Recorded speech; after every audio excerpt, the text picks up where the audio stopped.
This incident happened to me last year on Halloween. My little brother and I were home alone since our parents had gone out to a Halloween party.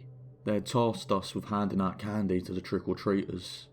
This bummed my brother and I out because we had made plans to go trick-or-treating with a few friends. Our parents told us that we were too old to still be trick-or-treating and that we could instead invite our friends over to the house and hang out there. My friends declined my invitation to come over because they still wanted to go out trick-or-treating. So that left me home alone with my brother handing out candy. A lot of people stopped by our house and by 10 PM almost all candy was gone. My brother and I decided that we'd eat the rest. We were sitting on the couch watching a scary movie, stuffing ourselves with candy, and then there was a knock at the door. I stormed off of the sofa, wondering who the fuck could be knocking at our door at this hour. I assumed that it was just some late night trick-or-treaters. Even if that was the case, I had turned the porch light and Halloween decorations off, which should have been a dead giveaway that we weren't giving out any more candy or that we weren't home. So I assumed it was just my parents. Being cautious, I looked through the peephole and saw a suspicious man standing on our front porch. He was wearing a black hoodie with the hood over his head, which made it difficult to see his face. The only detail I could spot was that he had a beard and dry, crusty lips. There was no way that this guy was a trick-or-treater, because he wasn't wearing a costume, and was far too old to be trick-or-treating alone. His hands were stuffed in his front pockets of his hoodie, and he also looked very thin. Every single red flag went off in my head about this guy. There was no way in hell I was going to open the door. Still looking through the peephole, I watched as he knocked on the door again. He seemed desperate for us to open up, and was shaking a bit. It wasn't cold outside, definitely not cold enough for someone to be trembling. He was giving me a bad vibe, and I wanted to get rid of him as soon as possible. "We're out of candy," I shouted to him. I watched as a smile spread across his face. It wasn't a friendly smile either. "Are you alone in there?" the man asked, almost in a mocking voice.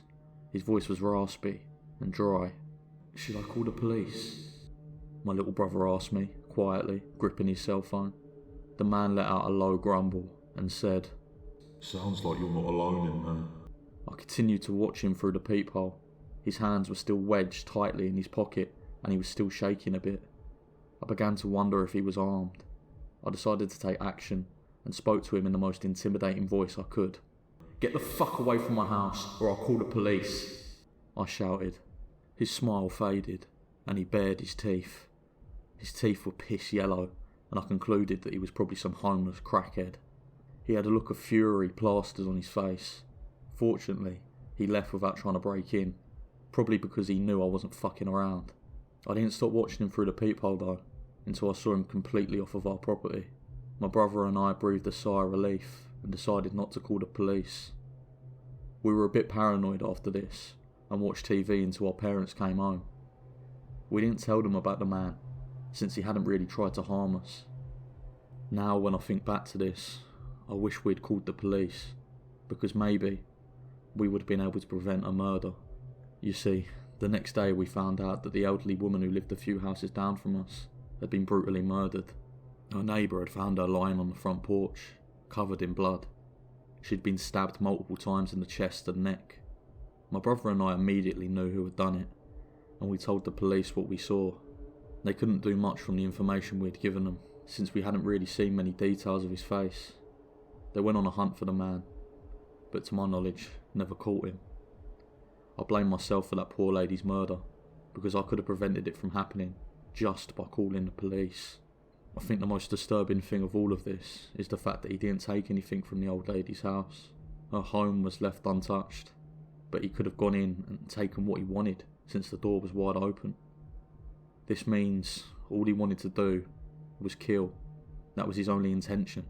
He didn't want money or jewellery. He only had the urge to murder. So, to the creepy crackhead Halloween slasher, let's not meet.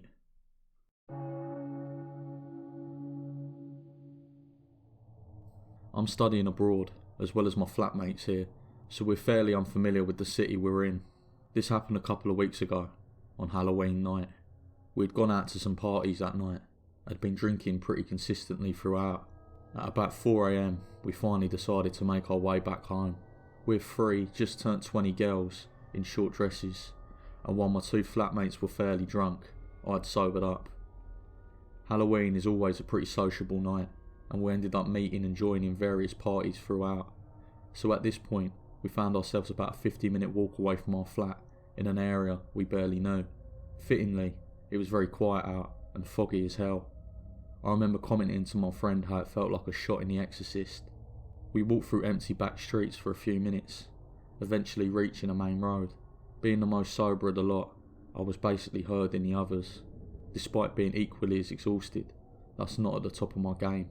After a few minutes of barely any cars passing, and what taxis we did see, they were occupied. My friend finally flagged one. British taxis tend to be black cabs, so they're easy to distinguish. This was just some random car, but it had the signature luminescent bar on top with taxi written on it, so I brushed it off. The driver put down the window and gruffly asked us where we were going. We replied with our address.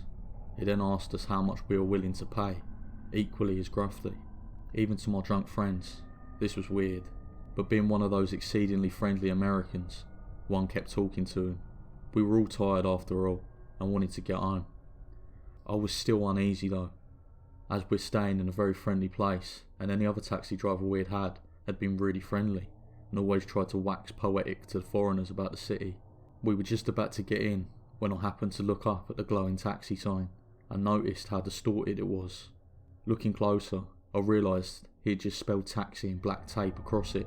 From afar, it looked legit. Plus, if you're driving around at night time on weekends, you don't expect your clientele to pay too much attention to this sort of thing. I quickly grabbed my mate's arm and pulled her away, telling her to look at the sign. At first, my friends didn't notice, but when they did, they freaked out. Realising this, he drove off real quick. An actual black cab passed not too long after this, so we got home safely, but we were pretty shaken. Due to the money question, he was probably just a dude trying to extort more cash out of drunk people with a fake taxi. But it could have been more sinister. We're young women after all, and you learn to be wary of almost any guy if you're alone late at night. I'm just relieved I happened to look closer, though I have no idea why I did. So, fake taxi driver on Halloween, let's not meet again.